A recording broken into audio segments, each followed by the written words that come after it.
पाठीशी खंबीरपणे उभा राहील ही ग्वाही मी या ठिकाणी देतो। काल परवा या ठिकाणी आमची एक लाडकी बहीण नीलमताई गोरे दिल्लीच्या साहित्य संमेलनामध्ये व्यासपीठावरून एक वाक्य बोलले। आता ते व्यासपीठ बरोबर होतं की चुकीचं होतं हा भाग वेगळा आहे, परंतु ते काही जणांना एवढं झोंबलं की चांगल्या मिरच्या लागल्या।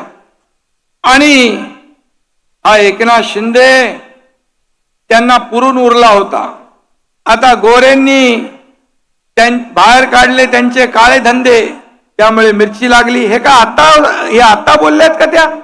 यापूर्वी देखील अनेक लोक बोलले। जेव्हा आम्ही उठाव केला त्यावेळेस रोज आम्हाला शिव्या शाप आरोप देणारे लोक, आम्ही कधी आरोपाने उत्तर दिलं नाही, कामातून उत्तर दिलं। मी नेहमी सांगायचो तुम्ही किती शिव्या द्या, किती आरोप करा, पण हा एकनाथ शिंदे तुम्हाला कामातून उत्तर देईल। आणि आम्ही म्हणून या महाराष्ट्रामध्ये हा तुमचा एकनाथ शिंदे आपलं महायुती सरकार लोकप्रिय ठरलं।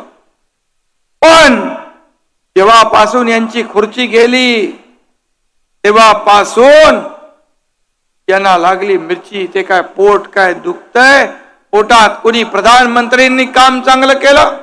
अमित शाह साहेबांनी चांगलं काम केलं?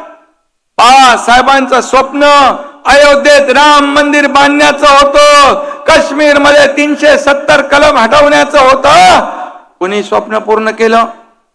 या देशाचे प्रधानमंत्री नरेंद्र मोदीजी यांनी अयोध्येमध्ये राम मंदिर बांधलं आणि काश्मीर मधलं 370 कलम मोदीजींच्या नेतृत्वाखाली अमित शाह साहेबांनी रद्द केलं। मग बाळासाहेबांचं ज्यांनी स्वप्न साकार केलं त्यांना रोज सकाळ संध्याकाळ त्यांचा उद्धार करता, आरोप करता, त्यांच्यावर वाटेल ते बोलता। परंतु ही देशातली महाराष्ट्रातली जनता हे चांगलं त्यांना ठाऊक आहे की खऱ्या अर्थाने हा देश पुढे नेण्याचं काम आदरणीय मोदी साहेब करतात। देशाचा अर्थव्यवस्था 11व्या नंबरवर होती, ती 5व्या नंबरवर आणण्याचं काम मोदी साहेबांनी केलं। या चित्रातही या लाडकी बहीण एक आली दुसरी। आणि म्हणून देशाची अर्थव्यवस्था 5व्यावरून 3ऱ्यावर आणण्याचं काम आता या ठिकाणी करताय। पण अनेक लोक बोलले, राज ठाकरे साहेब बोलले